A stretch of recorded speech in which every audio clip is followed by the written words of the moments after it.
Jai Radha Madhav Kunj Bihari.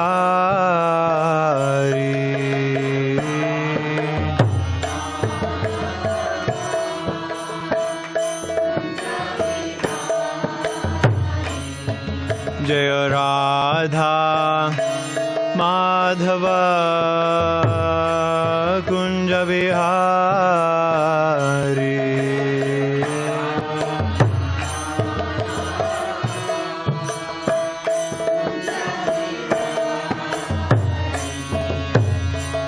गोपीजन Vallabh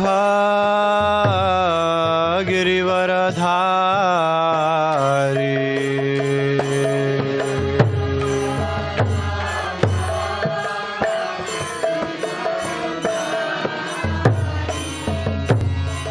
गोपीजन Vallabh Girivardhari.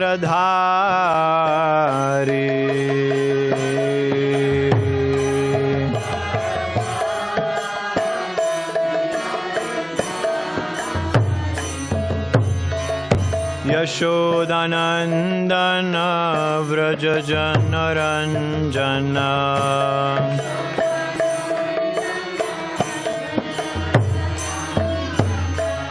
Yashodanandan Vraj Janaranjan.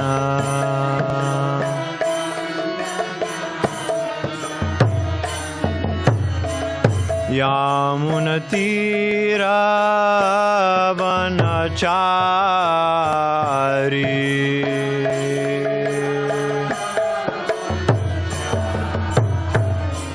यामुनतीरावनचारी।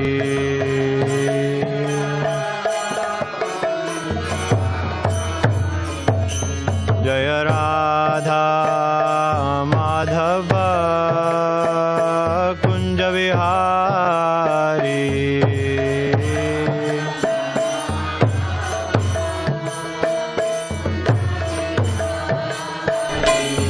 Jai Radha Madhav Kunj Bihari.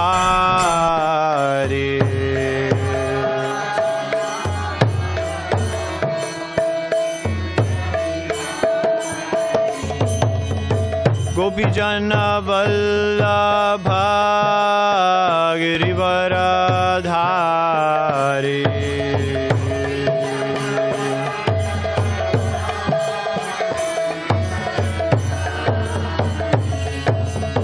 गोपीजन Vallabh Girivardhari.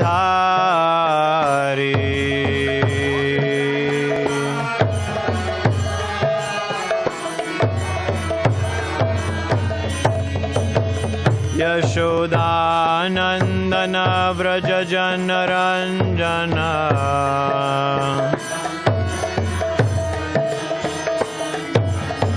Yashodanandan Vraj Janaranjan.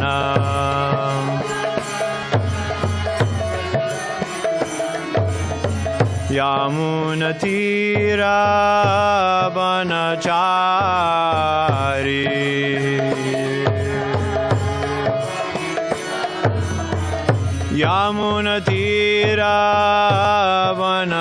यामुनतीरावनचारी।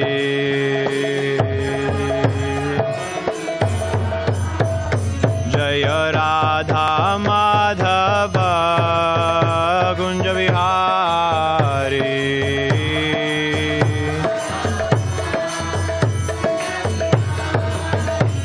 Jai Radha Madhav Kunj Bihari.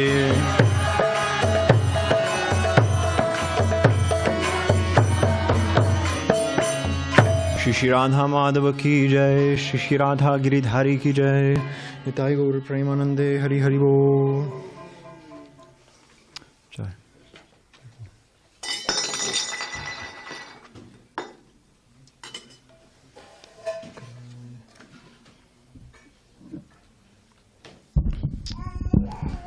Om Jnanatimirandasya Jnananjana Shalakaya Chakshurunmilitam Yena Tasmai Shri Gurave Namaha.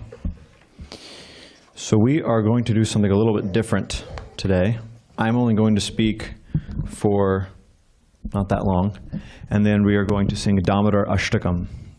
For those who are unfamiliar with Damodar Ashtakam, that is a song which is traditionally sung during this month, which is a special month, which we are going to talk about. Today is the last day of that month. The month is called Kartik. So I'll speak a little bit about the significance of Kartik, and then we will engage in some Kartik activities, namely singing Damodar Ashtakam. So if you look at the Vaishnava calendar meaning the calendar of those who follow Krishna, the Vaishnava calendar is full of holy days, which is where the word holidays comes from. Now holiday now, for some, I mean, I guess in English or British English now just means vacation. But that was because traditionally people would take time out of their general activities for God-conscious events, God-conscious days. They would take time out of their normal life to observe them, to engage in some kind of special spiritual practice, some, whatever people do, chanting as we do, or different prayers, or different vratas or vows, fasting in certain ways. So previously this was just kind of the norm in society. Nowadays it's of course a little bit different. Holiday means that I'll go to Las Vegas and gamble and drink and whatever. So yeah, but if you look at the Vaishnava calendar, it's full of holidays. You have Ekadashi, which is the 11th day of the moon cycle, the very holy day, comes every 2 weeks. That's a holiday, holy day. You have not just holy days, but you have holy months too, like Kartik, Purushottam Mas. You have 4 months of the year, Chaturmasya, which is very holy, very important, spiritually potent months. You have the appearance days of different avatars of Krishna, the appearance days of different teachers within the line of Krishna consciousness. So all of these things, actually, if you look at our calendar, the majority of the days of the year are holidays, holy days. The majority of the days of the year, there is something to celebrate. Now, why is that? That is because God wants to be glorified. That sounds like God is some egotistical maniac who created the world just so that everybody in the world can glorify him and tell him how awesome he is. Well, it's true. He actually did do that. So there's a name for Krishna that comes up. Actually, one of the disciples of my guru, one of my godbrothers, has this name. Stava Priya. Stava means prayers or glorification, and Priya means one who likes, or Priya literally means dear, but in this context it means that being prayed to is very dear to him. He likes to be glorified. Because those who glorify God become benefited. God doesn't just like to be glorified for the sake of being glorified. He likes to be glorified because those who glorify Him are benefited.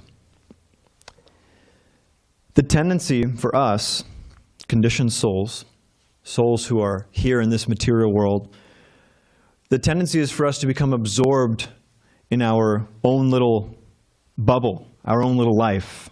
I'm thinking that I'm Amogha Lila Dasa, and I do this and I do that, and I go about my day. And we become absorbed in the different identities we have. People can have different identities. For instance, a person can have an identity that I am a father because I have children, or I am a whatever, scientist, because I work, that's my profession. Different things. People have different, or I'm a golf player because I like to play golf. Or for the Indians, I'm a cricket player because I like to play cricket. So the tendency is for us to become absorbed in these different identities. Bhoga Aishwarya Prasaktanam Taya Parhita Chetasam. Krishna says in Bhagavad Gita that enjoyment in this world, looking at this world as a thing of enjoyment, Taya Parhita Chetasam. It takes away, literally, Parhita, Taya Parhita Chetasam. It means that takes away our consciousness. What does it take away our consciousness from? It takes our consciousness away from reality. Actually, all of these different identities that we've created for ourselves. In Sanskrit, in the ancient literatures from India, they're referred to as ahankar. Ahankar is it's a fun word. There's a lot of really cool words like this in Sanskrit. Aham, it's made up of two words, aham and kara. Aham means I, and kara means to make. So this ahankar literally means I making. It literally means the process or the action of making different me's. So for those who are affected or afflicted, you could say, with ahankar, the tendency is that we get so absorbed in all of these different things, but none of them are really real. Nobody who's a scientist says, I am a scientist. That's the core, the nature of who I am. That if you ripped everything away, my profession, my everything, then you would find a scientist. It's not true. Similarly, if one thinks I'm a father or I'm a mother, the only reason you're thinking that is because you have children. But if you didn't have children, you'd be something else. So, what is that identity that is beyond all of the different identities that we create for ourselves, the different ahams that we make for ourselves? That identity is a spirit soul. It's not really an identity, actually. It's just kind of a fact. It just is. That's who we are. Krishna says in Bhagavad Gita, he makes the point that you can see that from, he says, Dehinosmin yatha dehe kaumaram yovanam jara tata dehantaras praptir dhiras tatra namuhyati. He says that from boyhood to youth to adulthood to old age, the body is constantly changing. If you looked at a picture of me when I was 2 years old, my body now is completely different. Practically speaking, that person doesn't really exist anymore. I used to be, whatever. I mean, when I was born, I was probably like about this big, something like that. Now I'm, of course, much larger. So the body is completely different. Everything about the body has changed. My hair color has changed. My eye color has changed. My skin has changed. I have, hair on my arms and, that I didn't have when I was a child. So all these different things have changed, but I am still me. I can remember that time when I was, maybe not this big, but I remember my first memory. My mother, me and my brother, my mother just bathed us. We took a little bath. And then my mother put us on this bed with white sheets. It was a white room. And took a picture of me. And so I have a picture of myself remembering having my first memory or creating my first memory. So whenever I see that picture, I always think it's kind of far out, that there's me remembering for the first time. But at that point, I couldn't talk, I couldn't eat by myself, I couldn't do anything. It was just like a, little thing. But I remember it. There was a witness to all of those changes. I remember being that baby, and I remember getting a little older, going to elementary school, going to middle school, being in high school. Unfortunately, I have to remember that. I remember joining the temple. I remember yesterday. I remember the day before that, like that. So who is the witness to all those changes? It's clearly not something that's in the body, because the body's completely different. Everything has changed. So the witness to those changes, Krishna says, is the spirit soul.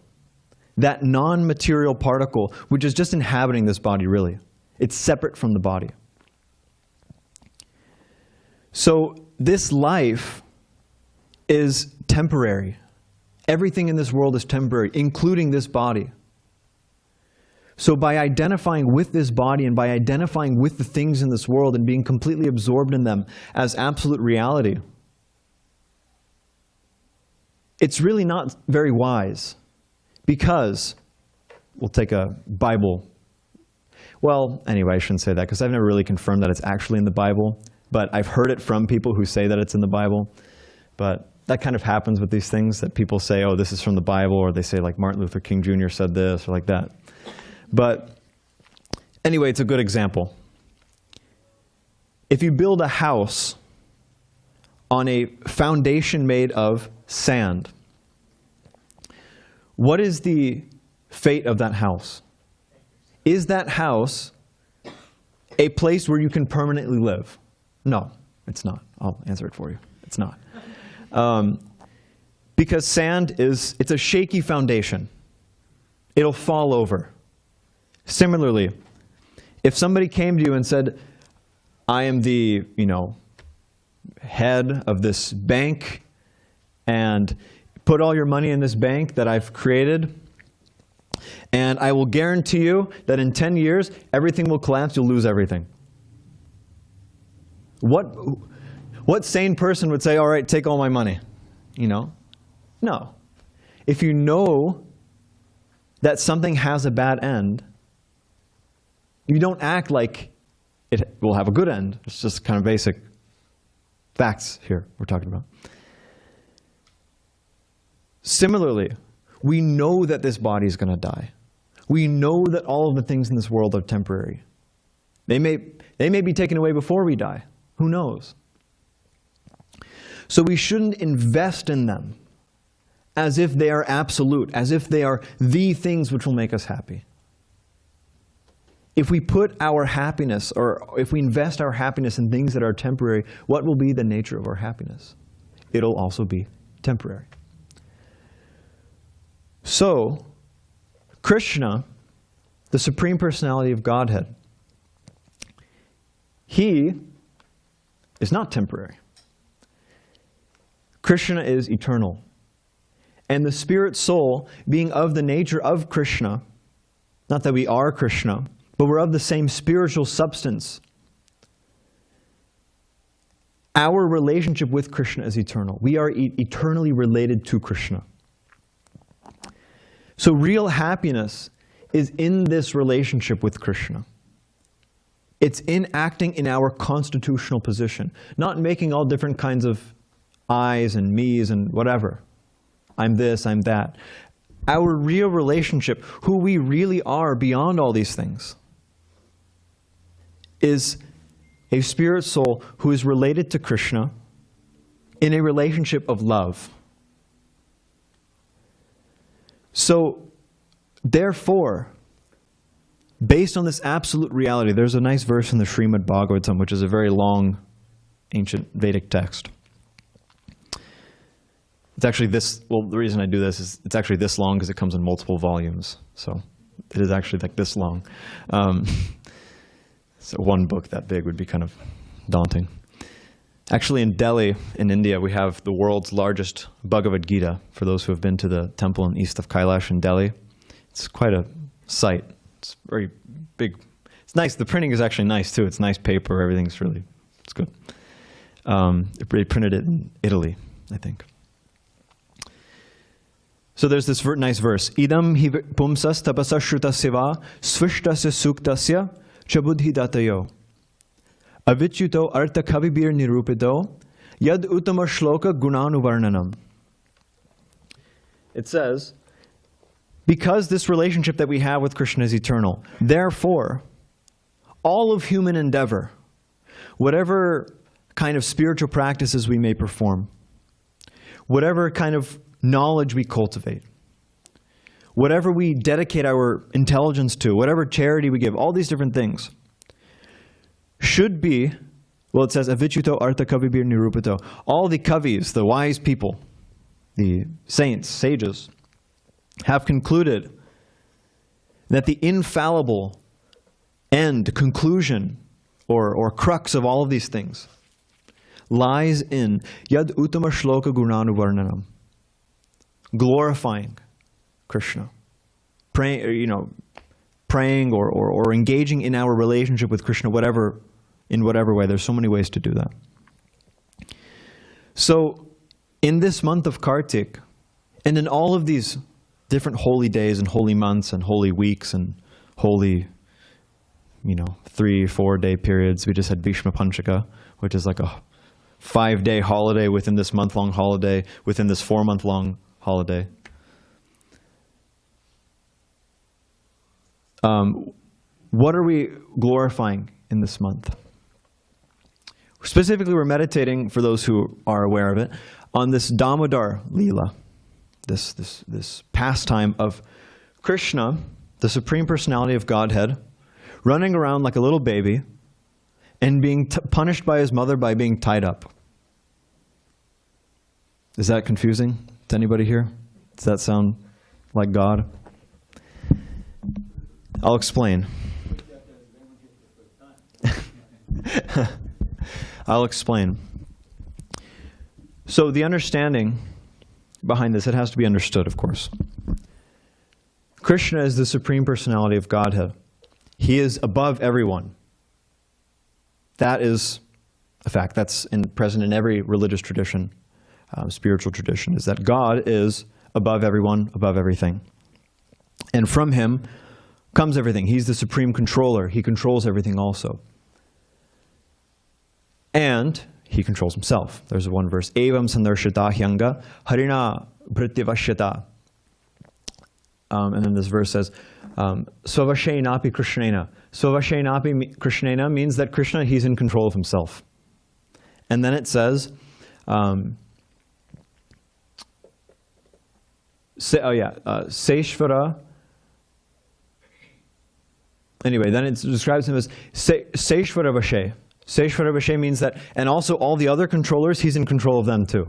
Oh yeah, Yasyedam Seshvara Vashe. That Krishna controls this universe and all the controllers within this universe. So all of us, to an extent, we have some kind of control. We control whatever. I just controlled that. I just controlled this page turning, and now I'm going to turn it back because I need to see my notes. So we have some minute control over some things, Some people, they're very powerful and they have control over more people than others. They can, in North Korea, you have Kim Jong-un. He's got some control over people. And anyway, so many people have control over other people, charismatic people, powerful people. But Krishna, He's above all of them. He controls all of them, ultimately. Why? Because Krishna, He created the laws of nature, and the laws of nature control those people. So, this pastime of Krishna being bound up by His mother.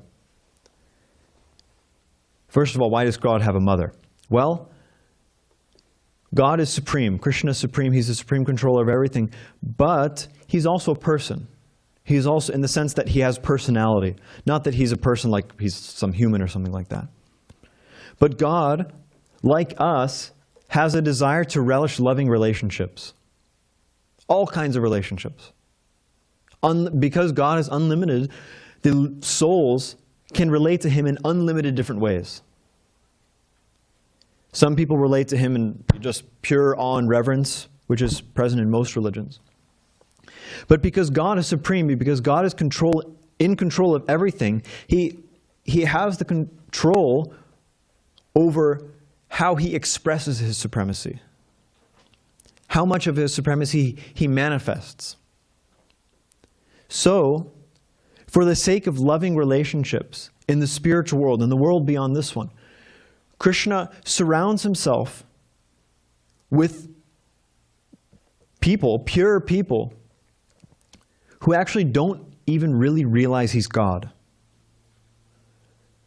Why? And also, that naturally comes with the fact that He doesn't really act like God, you could say, would traditionally. Because if I were, for example, to be sitting in front of you here, Or let's just say I was having a conversation with you. Let's say we met outside and I was having a conversation with you. It's one thing if you say, okay, this guy is, whatever, he's a monk, he probably doesn't have much, and I don't. But if I then told you that actually I am, I don't know, I'm Bill Gates' son or something like that, and he just gave me $100 million and said, give this to the first person you meet today. You would relate to me in a much different way. The intimacy of that relationship would be somewhat hampered. Because I am now, by that declaration, way, way above you. Although we're in the same situation, I'm just speaking with you outside. The relationship is completely different. I now, in one sense, have a lot of control over you because you're going to be very careful with what you say to me. And very careful with how you act in relation to me because you want that $100 million. Now, God is the same way. God doesn't just want everybody to be like, oh, you're almighty supreme. No, that's all good. It's good. Krishna, he does like that. But because he's unlimited, he likes to have unlimited kinds of relationships. Just like a king. A king, for instance, a king, when he's out on procession or whatever with his wife, the queen, he's out in the streets and people see them and they're acting very cordially and, they may lock arms or something like that, and everybody's seeing them and glorifying them and there's fanfare and all these different things.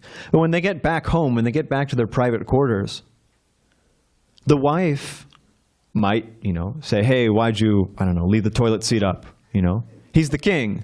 He has the power to, behead anybody in the kingdom. And she's saying, hey, why'd you leave the toilet seat up? Man, you always do this. You're such a slob. I can't believe it, like this. So although he's the king, although he's a super powerful guy, because of his wife's love for him and his love for his wife in turn, she has the ability, she has the intimate relationship or the intimacy that's required for these kinds of dealings. So similarly, in the spiritual world, Krishna, in his own little private corner, he hides his godhood to facilitate intimacy in his relationships. And it's actually a very advanced understanding of God because it really fleshes out or it really elaborates upon and follows this logic that God is a person to its end. God doesn't just want a bunch of, people below him. God also wants peers. Hell, God also wants people above him, Above him not in the sense that they, ultimately control him or that they're more powerful than him. But there's a certain kind of pleasure in that relationship. And so God, being unlimited, also wants to relish those kinds of relationships. So in the spiritual world, he has this whole drama, you could say, where he manifests different pastimes of being sometimes as a young boy, and he has a mother and a father, and they relate to him in a particular kind of way. Or sometimes he also has pastimes as where he has even lovers, friends, and sometimes he becomes like a prince in Dwarka. So God likes to relish all these different kinds of relationships. So this month is highlighting this fact that God likes to relish all these different relationships, and specifically highlighting the fact that these relationships are not like our relationships. They're of a completely different quality, a completely pure spiritual quality, actually. So this pastime, I won't get into the whole thing because we don't have much time, but the gist of it is that Krishna, as a young boy, displaying the pastime of being a young boy, although he's the supreme controller, he acted a little bit naughty, and he broke a pot of yogurt, and therefore his mother chased after him and bounded him up to a grinding mortar. And when she was trying to tie him up, she got all this rope, and every time she tried to tie the knot, it was 2 fingers too short. So then she went, to all her neighbors and got all this rope together and tried again. Still, 2 fingers too short. She had all of the rope in Vrindavan, the spiritual world. And still it was 2 fingers too short to tie this little baby up. And so Krishna, seeing her endeavor, he said, okay, fine. And he let himself be bound up. The significance of this is that, well, one thing is these 2 fingers. These 2 fingers represent what? Our endeavor is the first finger. In order to achieve anything, we have to endeavor. We have to practice. What to speak of achieving the highest thing? To achieve what's described in Bhagavad Gita, Rahasyam Hetat Uttamam, the greatest, most mysterious, secretive thing, which is this pure loving relationship with God. Why is it secretive? Because just like a king doesn't allow everybody into his private quarters where he's, just like a guy and he's not like a king, Similarly, God doesn't just let anybody have this kind of relationship with him. Why? Because it's risky. You wouldn't allow me, you might allow me to come to your home. I made this point, we were at Sushobhan Krishna Prabhu's home. I made this point in a class I gave there. Sushobhan Krishna Prabhu invites me into his home, and I gave a class. But if I then said, okay, Sushobhan Krishna Prabhu, I like this house, I'm going to live here with you guys. It'd be a little bit different. It would interrupt the mood. It would spoil the mood. He's got a close bond with his family. And if I was there, I'm just some outsider, it ruins that mood in the home. So similarly, Krishna doesn't just let absolutely anybody into his abode. However, he gives everybody the chance to come to the level where they could enter. That chance is the process of Krishna consciousness. The process of Krishna consciousness is basically a series of practices, a lifestyle by which we are always Krishna conscious. Krishna conscious means what it sounds like. We're conscious of Krishna. In everything we do, everything we say, everything we eat, everything. Krishna consciousness governs practically every aspect of a person's life in a good way. To always remember God in everything we do. And when we do that, we're acting in that relationship. Like they say, don't dress for the job you have, dress for the job you want. I'll extrapolate that a little bit. Krishna consciousness is basically that, except with our actions, with everything we do. The job we want, or the position that we want, is we want to be with Krishna in the spiritual world, relishing this loving relationship with him. Beyond the miseries of this world, beyond the anxiety of this world, just a deathless, eternally present, loving relationship with Krishna. So how do we get that? We have to act in that relationship. We have to show Krishna, endeavor to show Krishna that, hey, I'm here, I don't really want to be here, I want to be with you, so here, let me prove it to you. And we do that by acting in that relationship. And one of the main ways we do that is by glorifying him, by glorifying Krishna. Because everything in the spiritual world is centered around Krishna. Krishna is the center of all reality. Sorry, he is. I'm sorry. He's not. It's not me or you or anybody else. It's Krishna. Because everything comes from him. So, but in order to glorify Krishna, in order to act in Krishna consciousness, we have to understand Krishna as he is. And we do that by accepting, well, I'll explain that a little bit, I guess. We have to understand Krishna as he is. Why? Because we have to know who we're glorifying. We have to know who we're worshiping. We have to know, if you think that Krishna is just some like action hero or something like that, or some cool like storybook character, you won't achieve the desired success. You won't achieve the desired result of the practice of Krishna consciousness. Why? Because we're not trying to have a relationship with some comic book hero or whatever.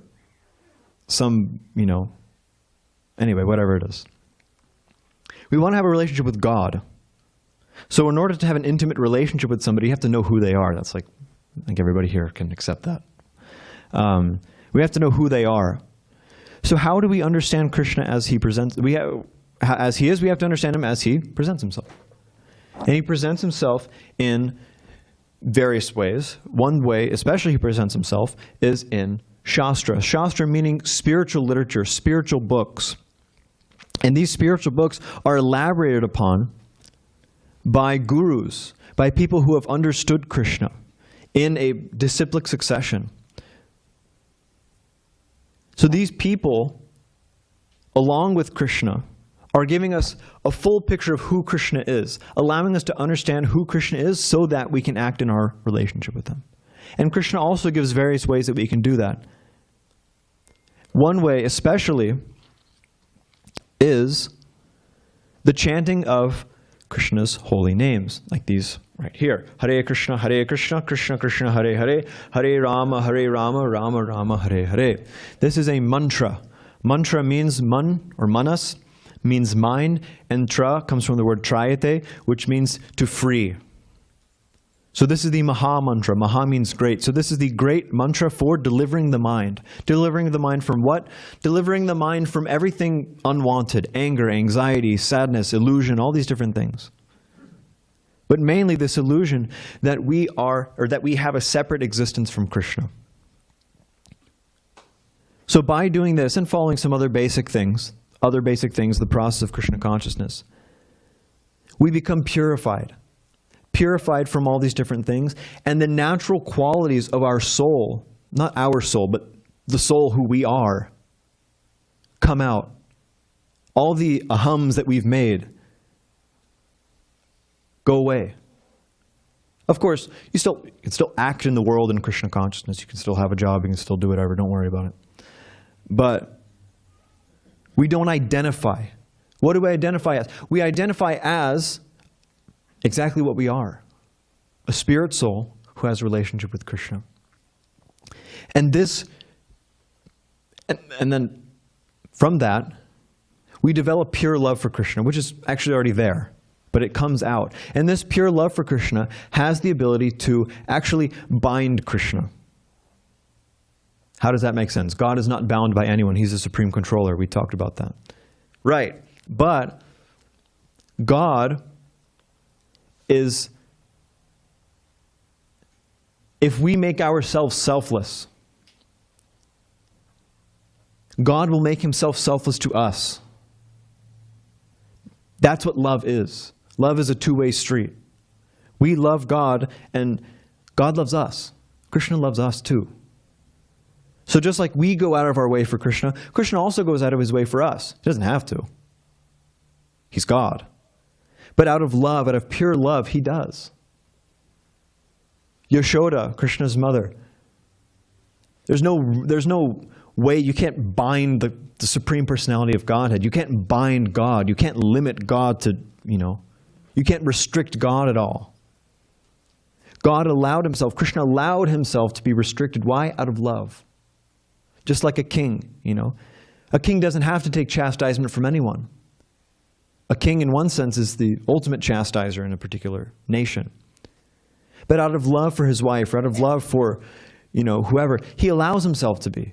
He allows his wife to say, hey, you're such a slob, why do you leave the toilet seat up? You left a mess in the kitchen or whatever. He allows himself to be chastised. So, bhakti, or Krishna consciousness, is mutually selfless on both sides. And actually, in one sense, it's a little bit lopsided because we're so limited. How much can we do for God? We can only endeavor, we can only try. But God is so powerful, so unlimited, Krishna is so powerful that if we take one step toward Krishna, Krishna takes 1,000 or 1,000,000 steps toward us.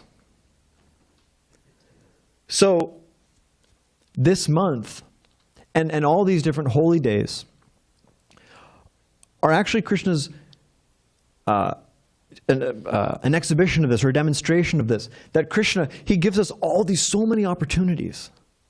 All these, Ekadashi, if you read the benefits of following the Ekadashi vows in Brahma Vaivarta Purana, it's like every single Ekadashi is like, this is the best Ekadashi. If you follow this Ekadashi, it's guaranteed, like it's finished, you're going back to Godhead. It's like every single one. Similarly, this Kartik month, if you read the benefits of just offering a lamp to Krishna in this Kartik month, you know, it's amazing. Krishna is so merciful. All he's asking for is just an endeavor. Because by that endeavor, we're showing Krishna that, hey, I'm open. Give me some mercy, you know, I need your help. That's what Krishna consciousness is. It's a declaration of the fact that I need help. And who doesn't need help? If you think you don't need help, I'm sorry, you do. And you probably need more help than the person who is saying that they do need help. We're all limited. We're all, you know, what can we really do? But if we link ourselves with Krishna, if we allow ourselves to be bound by Krishna, then Krishna will allow himself to be bound by us.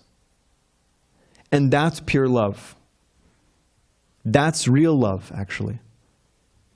The love in this world, sorry to say, it's not real. Because most of it is founded on this misconception that I am this body, and that everything in relation to this body is for me to enjoy. So just like if you have an arithmetic equation, if you have a mistake at the beginning, the whole rest of it might be really good, but the result will be wrong. So months like Kartik and all these different holy days, it's Krishna's mercy upon us, actually. It's Krishna's actually endeavor to show us that he's open. And so Krishna's just asking, just try. That's it. Just try. And if we try, and if we're sincere about trying, then Krishna will arrange everything else, you know. We couldn't do it ourselves anyway. So, with that, now, I should have left some time for questions, but I didn't. But I think now, and maybe if there's one burning question, or if there's not, that's okay, we can just sing.